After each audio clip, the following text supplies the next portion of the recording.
It's so delicious, and I like to use a lot of bananas, and that way there's plenty for everybody, and in case somebody wants to get a bit of a punch for themselves.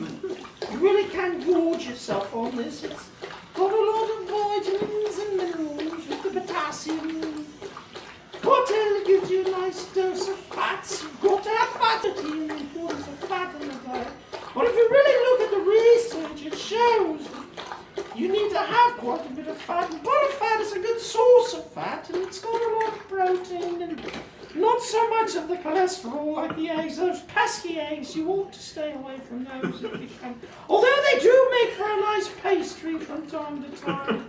You've got to have lots of butter and eggs if you're going to make a proper pastry. Okay?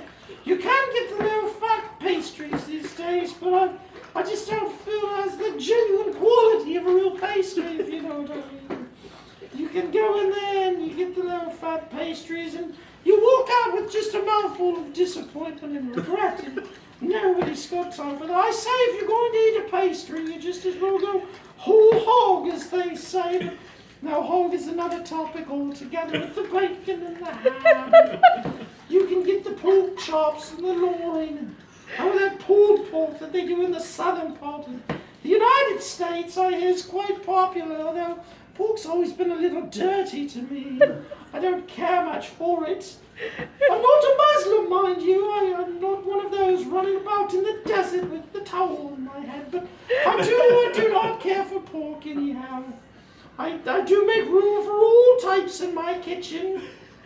Don't let it be said that I'm, any kind of prejudice.